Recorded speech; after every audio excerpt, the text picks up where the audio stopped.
I made the senior team for the first time for competing in Team Team Kata. Kata. And so did you guys end up going to the World Championships that year? Yeah, we went to Tokyo, which I thought was the coolest thing. We competed in the Budokan, and it was the coolest experience. We actually lost in the first round because my senpai lost balance, and I was so mad because I was so ready to at least go against like Italy and Japan. You know, like I was like, if I'm gonna lose, I want to lose against all these Italians and Japanese guys, right? Because I knew like those guys were the best. So right? let me. I want to go off topic for just a minute. As a former Team Kata member myself, who competed at the World Championships and PKF and everything. Mm-hmm. So now you are an individual athlete, and can you tell a little bit some of the differences or the difficulties in competing as a team versus individual kata? Yeah, so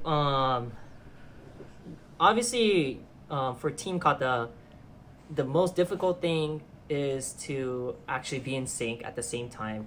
And if you are competing in team kata, my biggest advice to everyone that's competing in team kata is to not go by, don't use your eyes, go by the rhythm.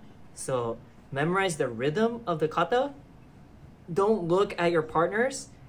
Memorize the rhythm and go and be confident with that rhythm. So the first thing I would practice with your team is the rhythm. So like bam, ba bam, boom, boom, boom, you know, like, and then bam, bam, ba bam, you know, like memorize that timing. So that way, when you're competing, you know when to move. Right. I competed in a big Japanese tournament. It was a team tournament, which is very unique. Only teams can compete. And first 2 rounds is team kata, and then all the rounds after that is team kumite. Okay, it's called Rensei Taikai. Okay, that's very different. Yeah, it's called Rensei Taikai, and it's huge. So I think there was about like 150 teams from all over Japan, and I think only 2 or 3 teams per prefecture was able to compete or something like that. So that's why it adds up to like 120 or 130, or I forgot how many teams there were, but there was a bunch of teams. So it was crazy because you have to be good in both kata and kumite. Your dojo has to be good in both kata and kumite in order to win a gold. So obviously you can't take 5 or 6 guys from the United States. So we had 3 guys that were good in kata and kumite, and I was put into the member too. First year we lost in kata, and all because of me, because I didn't go by the rhythm. I always looked at my senpais when I was moving, so I was always a tempo behind. Okay.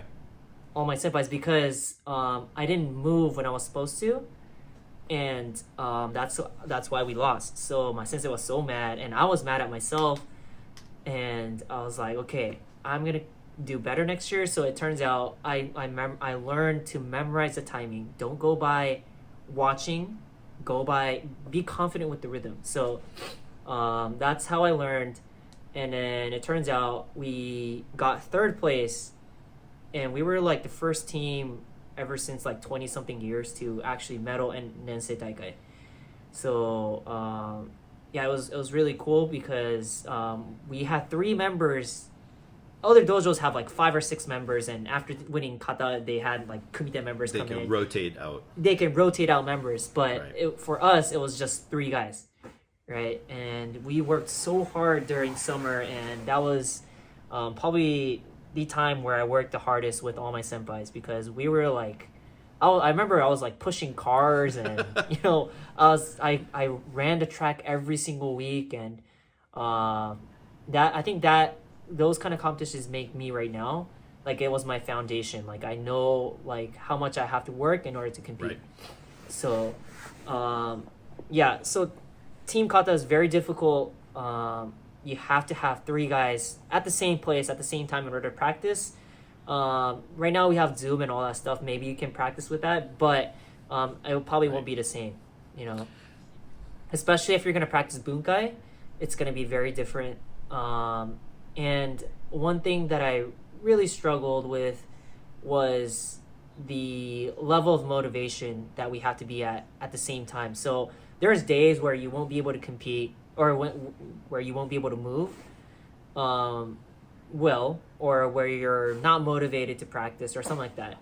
But you know, other members might be like on fire that day, you know, like, but you don't want to pull their legs. So like those kind of things always puts that stress, I guess, onto the members, because if you're not motivated to practice that day for Team Kata, then like it won't be a good practice, you know. So you have to have that bond and that motivation to work with all your other team members. So that's one thing that I really struggled with. So I mean, I had other opportunities to practice Team Kata, but ever since World Championships, I never had a Team Kata formed, because I just knew how much effort and work I had to put in. Like extra time that I had to put in order to, you know, be able to compete at the level that I wanted to. So for me, it was very difficult. For me, my the way I describe it is, you know, kind of the difference is like you said about the rhythm. It's that you can't do your kata. You have to do everybody else's kata. Exactly. And everybody has to do everybody else's kata. So it makes it, the difficulty of doing kata and training it for competition is amplified, because you know as an athlete, sometimes, you know, when you're competing, maybe you want to pause here for something happens and you just want to hold it another heartbeat or another half second, but you're not able to do that if you're doing team kata, because it'll throw off the rhythm, like you said. Exactly. So you have to perform the way that you practice and the way that we all want to practice. So that was another stress for me too. It's just I am a person where I want to do the things that I want to do and I want to move when I want to, you know. So that was very difficult for me. So yeah, like you said, it's very difficult to actually go like with the flow. So I struggled a lot with that too. It was a lot of stress for me.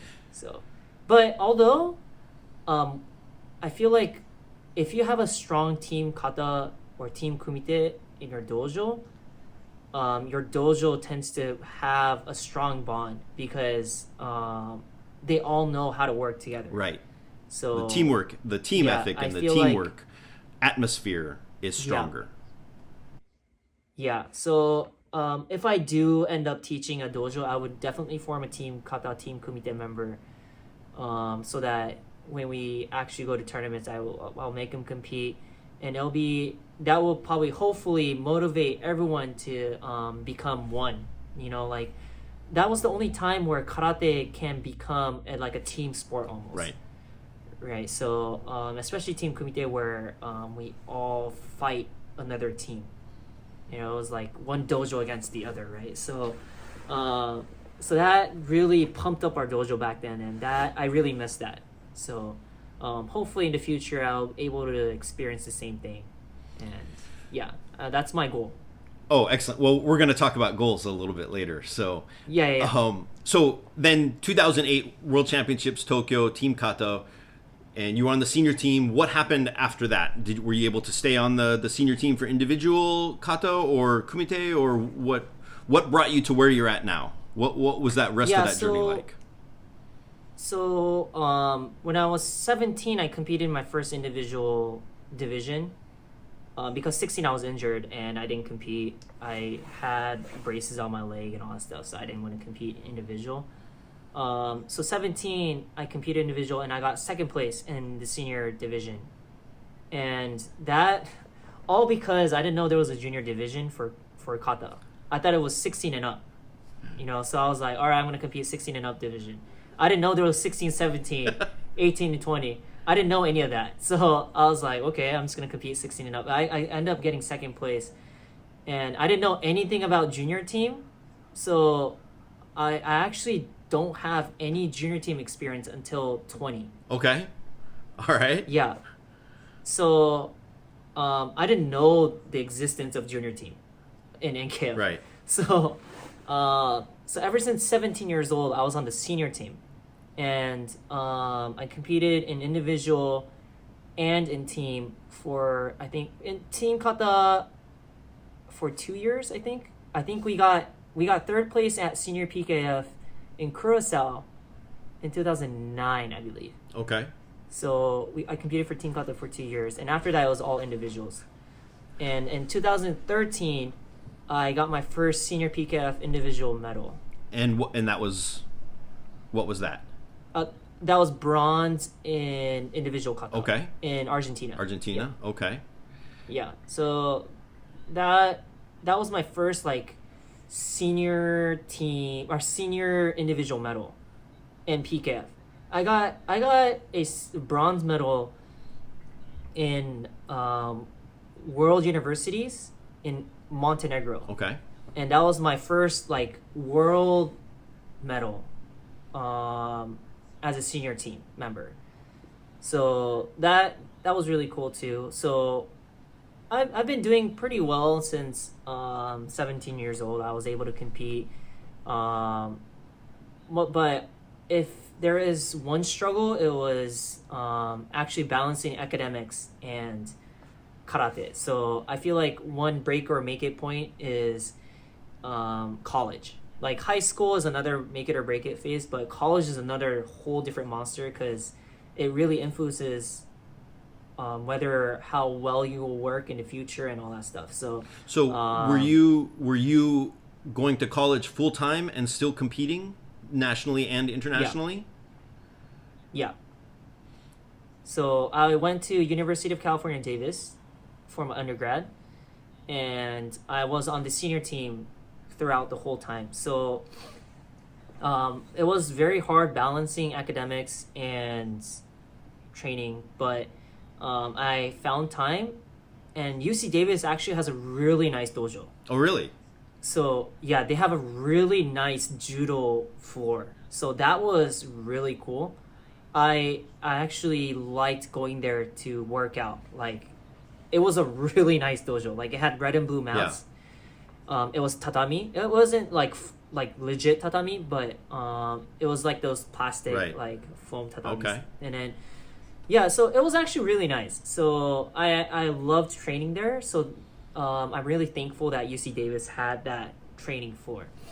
So that I've always found time to, at least put on my gi and go to the gym and actually work out and train. So that helped me actually make it through college. I was away from my sensei. There was no karate team in UC Davis, so I practiced by myself. Okay. But I knew all the tools. All my senseis grew me well into the athlete I was at. So I knew what I had to work on. There was a lot of resources. So I always questioned my sensei through phone and all that stuff. So that's how I kept on competing as a senior team member throughout college. And now I'm on the senior team still, but I'm still going to graduate school for physical therapy, going for my doctorate degree. And all because I know how to balance my time and my training. And I learned that all through undergrad. So then let's where are you at now? I mean, what are you? I guess kind of the Olympics was kind of a big thing for karate, and did that have anything with your motivation or your training, or where are you at right now in your karate path? So obviously trying to make the Olympic team was one of my biggest motivations to practice. But other than that, I wanted to climb the ladders in the world ranking too. So I started off way low, but then now I'm in the 18th place, which I'm pretty happy at. I feel like my hard work is starting to pay off right now.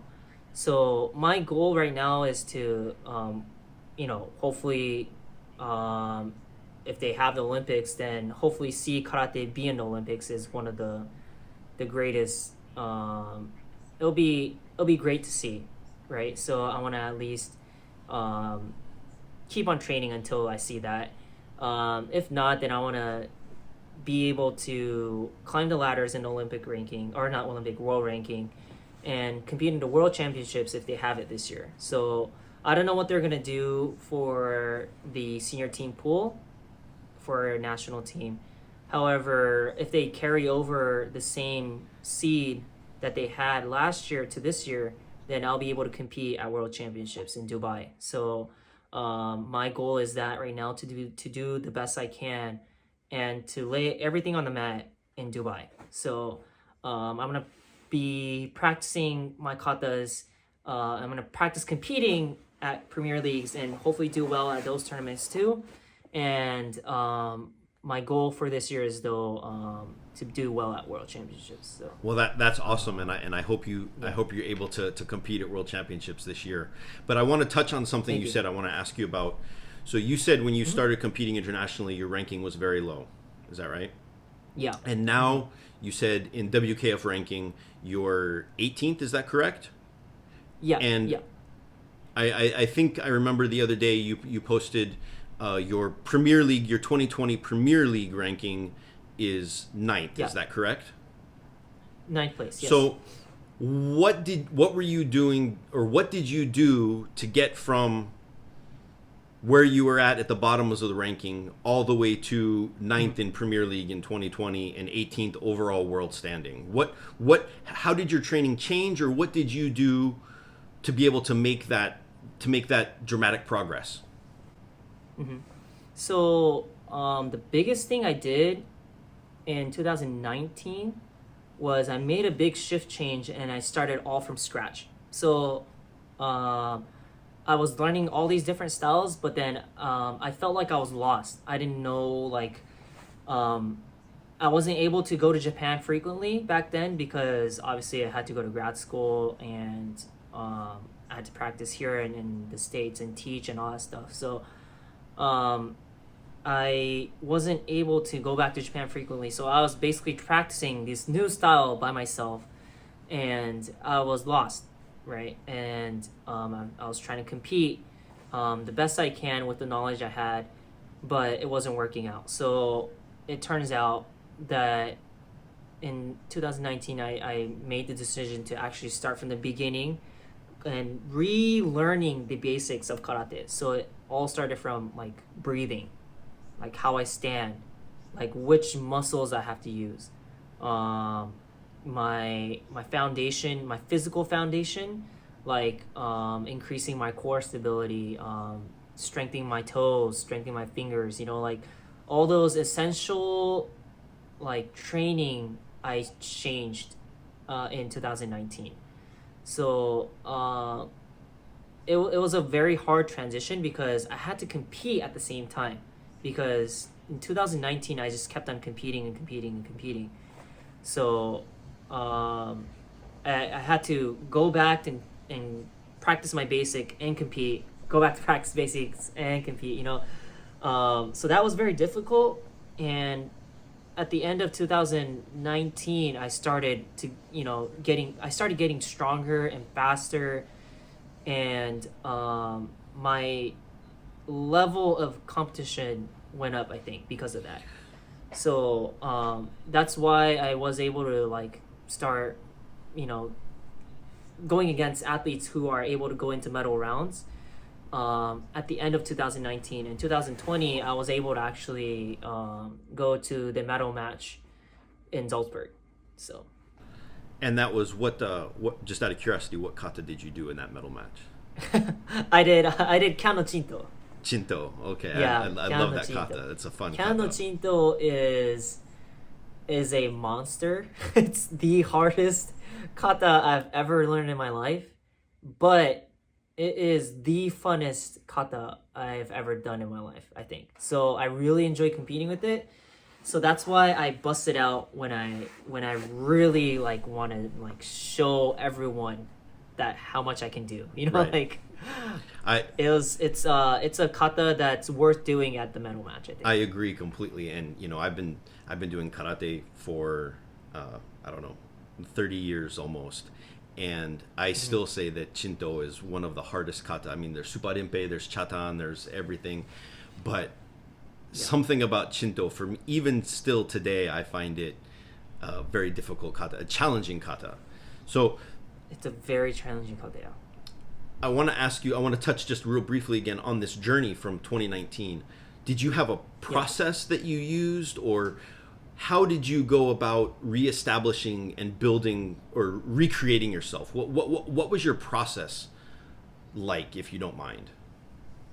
So, I didn't really change like the amount of training, or I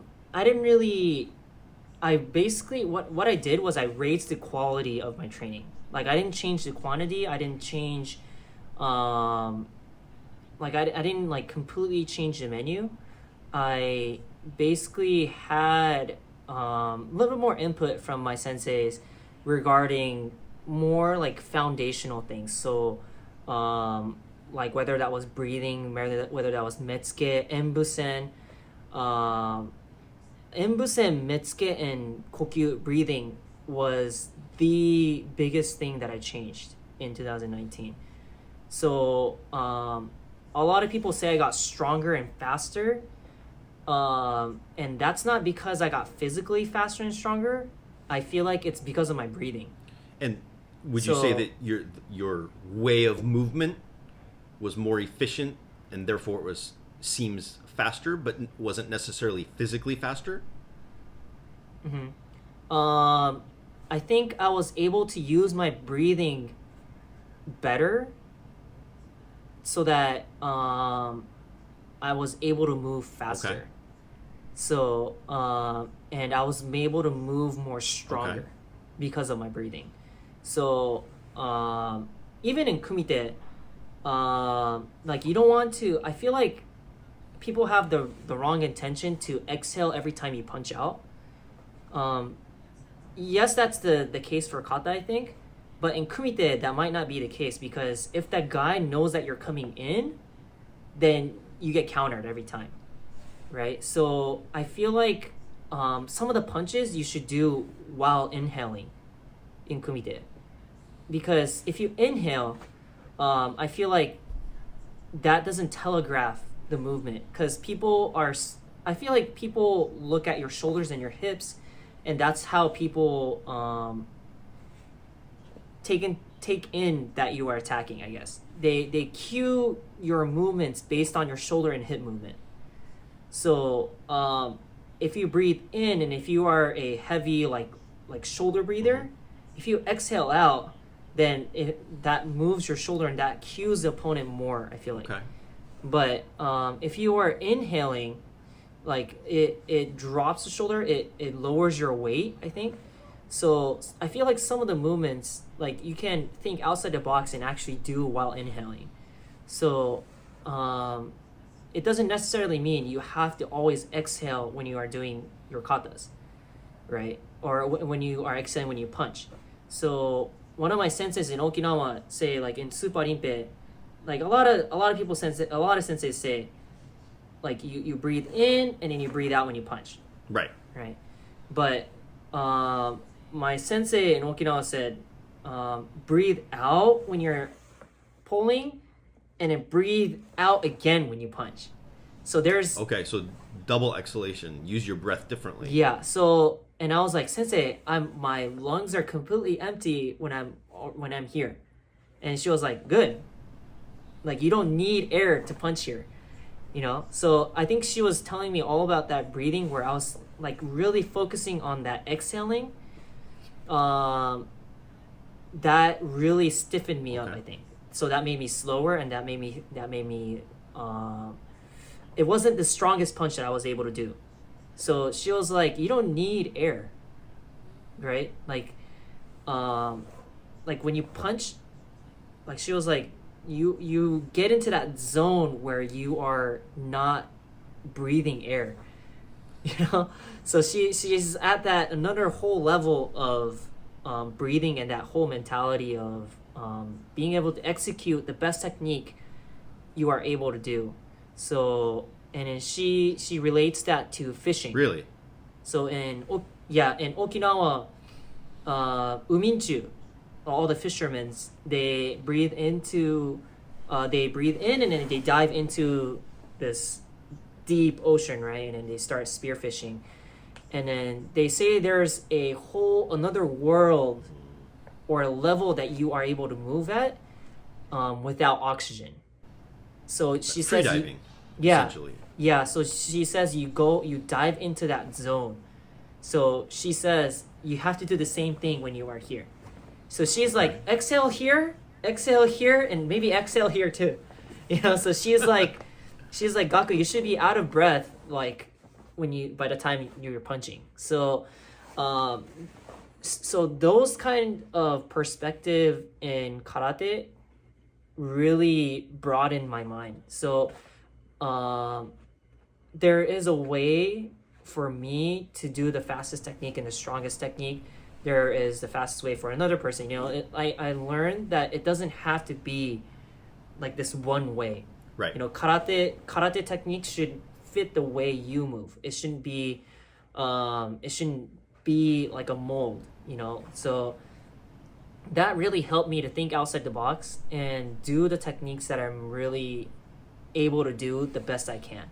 So I feel like that's why I was more confident in my movements. I was able to move faster and stronger. I had better balance. I had more stability. And I feel like that's why 2019 was a big changing point for me, because I really went back to the drawing board and then changed the way I looked at karate. So there wasn't really like a big change, like if you look at the menu of what I was doing. But it's the whole like thought process that I had before it was different. So okay. Yeah. That's excellent. So, because even myself, you know, following, you know, coaching athletes and following, you know, I had noticed a dramatic change in your performance and your results throughout the year going into early 2020 were dramatically different than they had been in 17 and 18, for example. Yeah. So coming up to the present now, obviously 2020 was a challenging year on multiple levels. Mm-hmm. Tournaments were canceled because of the coronavirus and everything like that. How did that? What did you do last year after that, or how did that impact you and your training and where you're at right now?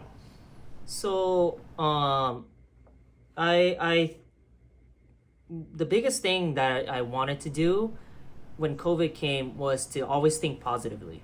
So it's not like, so COVID came and then it's not really, oh, I can't practice.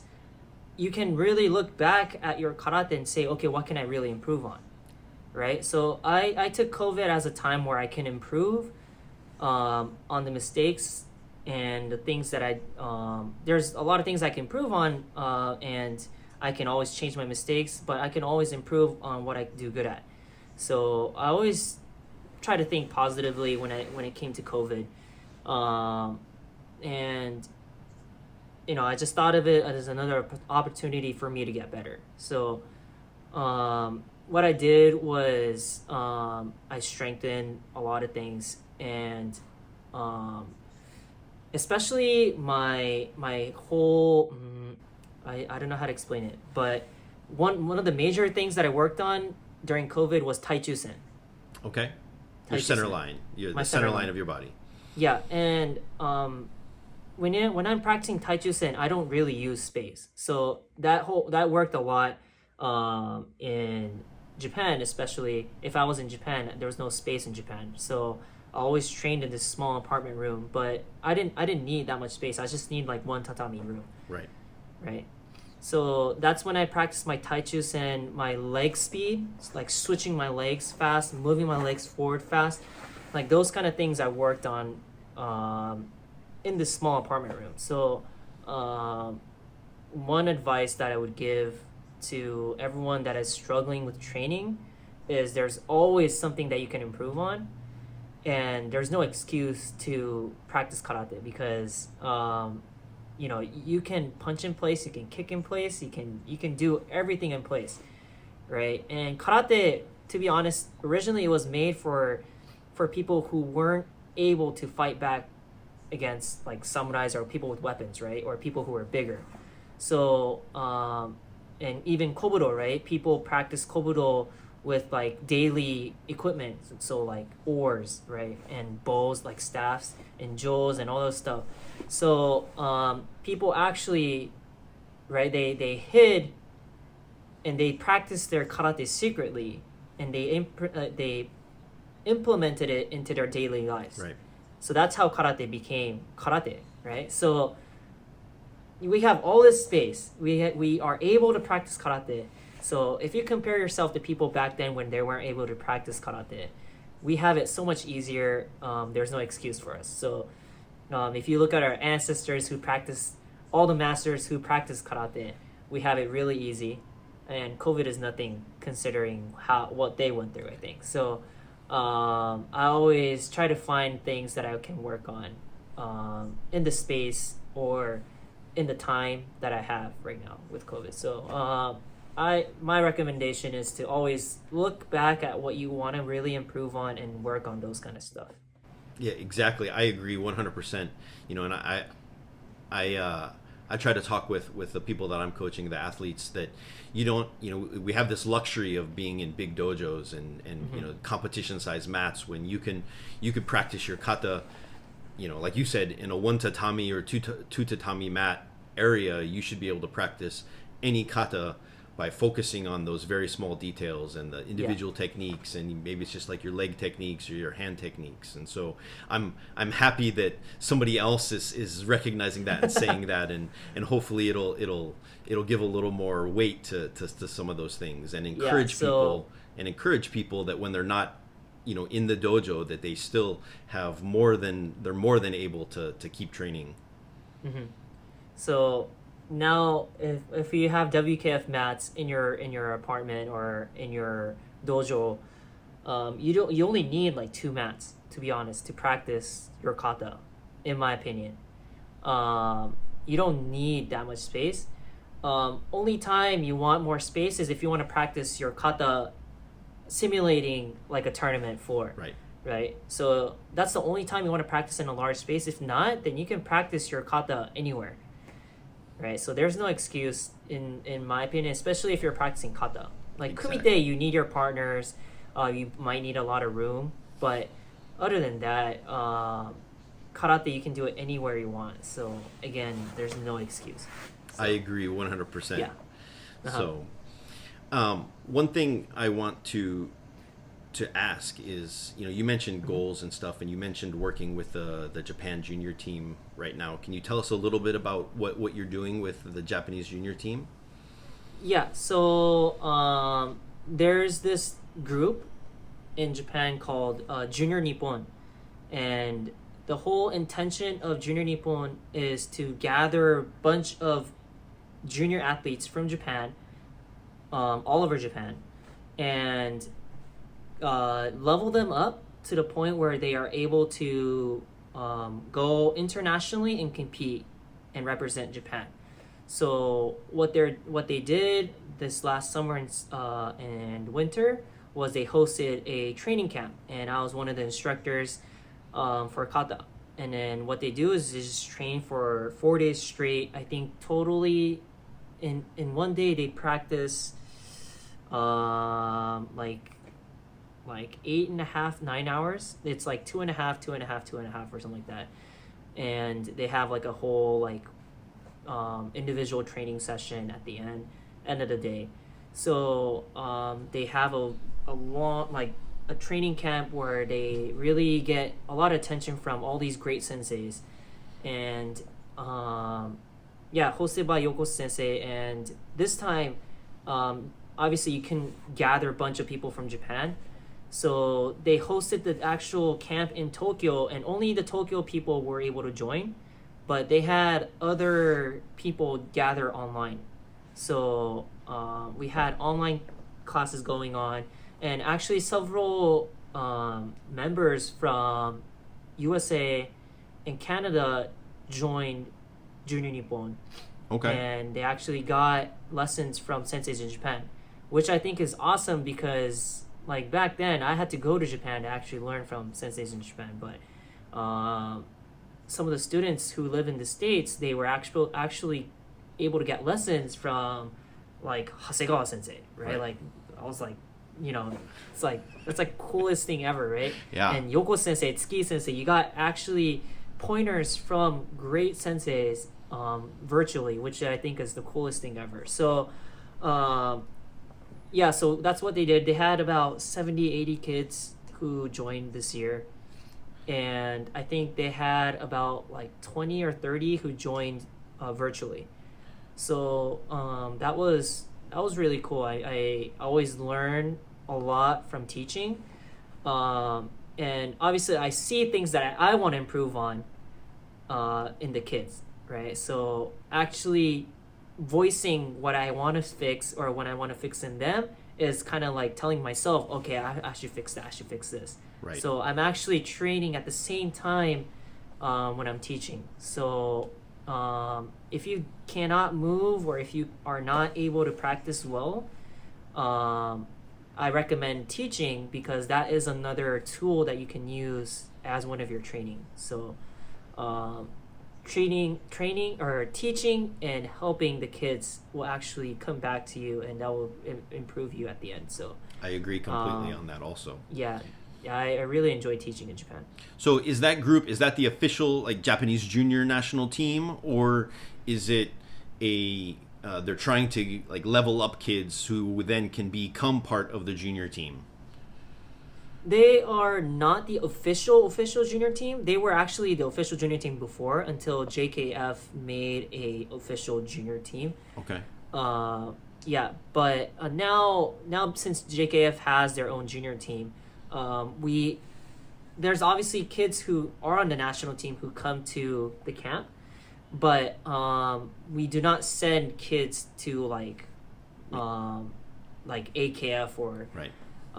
Yeah, so it's a camp mostly to help kids maybe make the national team, or maybe be able to compete at youth leagues or go to international tournaments in the United States or Canada or somewhere else.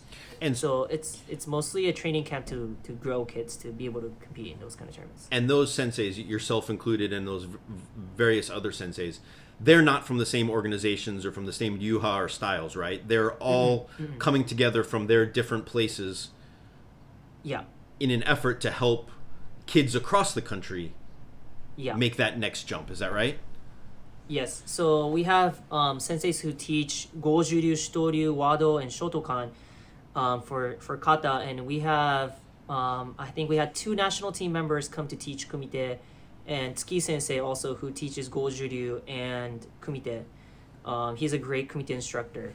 So we have a bunch of almighty senseis, and Yoko sensei actually knows kobudo too. So if you do kobudo, then Yoko sensei can take a look at kobudo also. So it's a great camp where there's a lot of senseis who have a lot of knowledge. It's a great camp. Well, what I like about that is what I really like about that is that it's not style specific or organization specific. I mean, that's because I feel a great affinity to that, because that's even the foundation of my team and what I'm trying to do with Apex is I don't care what style you're from, or what organization or dojo. We have team members that are Okinawan Gojuryu and Shitoryu and all kinds of different, Shorinryu and all these things put together, but we can all work together to make each other better and to help each other. And so the fact that you're involved at that, that type of group and that type of organization is what we need more of in karate. And I'm glad that you're able to do that, especially in this trying times and where everything's difficult and you may not be able to get to the dojo and whatnot. Yeah, it's very difficult, but yeah, all the senseis are great. They are really skilled instructors where they won't. One thing that we really focus on is that we do not change what the senseis taught them. So I feel like their knowledge and their form is what the senseis built them into. So those kind of things we do not change. Obviously if they're doing like their shote uchi like this or something like that, then we say, oh, isn't it like this? However, if they are teaching this way, then we do not change that. But we teach them like basics and how to use your body correctly. If it's me, I teach my training methods, like what I do physically to improve my strength. Those kind of things I teach. And in Kumite, they teach a lot of tactics, skills. They do a lot of training to improve like your footwork, your distancing, your whole like game plan, like those kind of things. They really work on. So it's a really knowledgeable camp. It's for 4 days. It's great. Excellent. Yeah. So you had mentioned, in working with this team, and you had mentioned maybe wanting to have your own team and your own dojo and stuff. Where do you see, this year we're aiming towards the World Championships, but where do you see yourself in the next 5 to 10 years? I'm gonna compete until I'm a bunch of ashes. So I'm going to keep on competing. Hopefully, when I'm 10 or like 10 years later.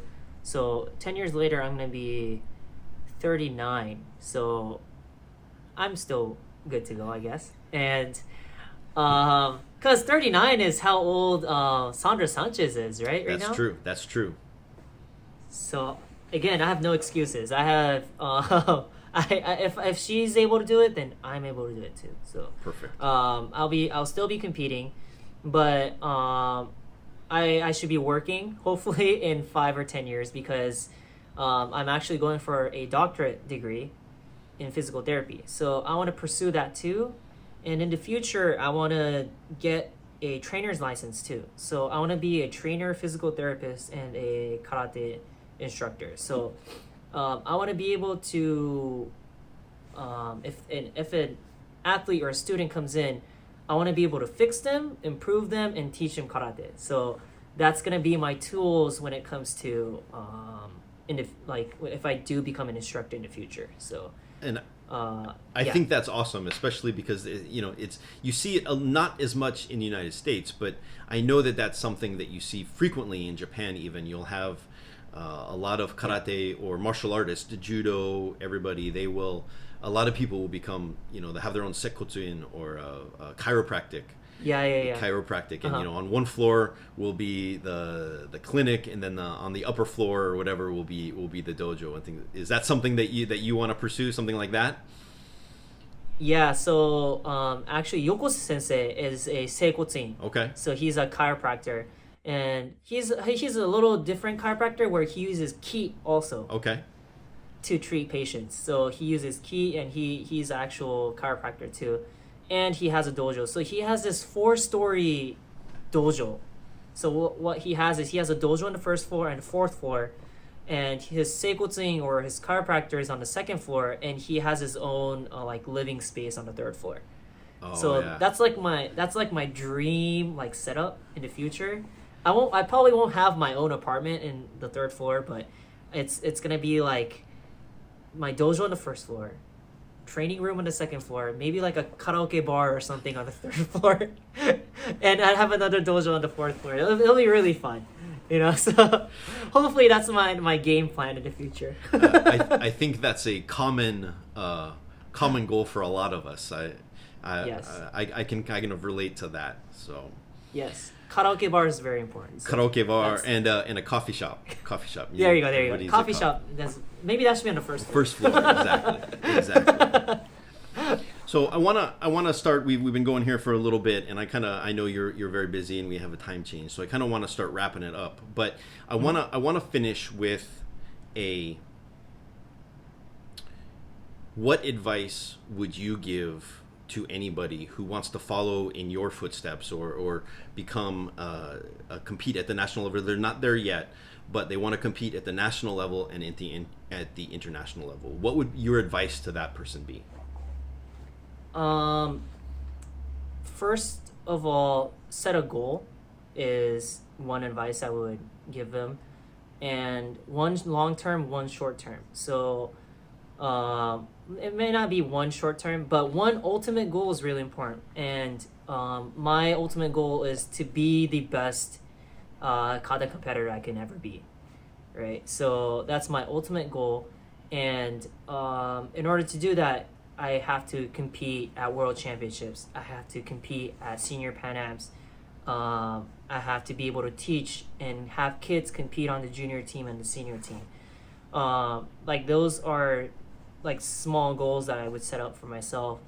But yeah, make goals and do whatever it takes to achieve them. And so that's one of my advices.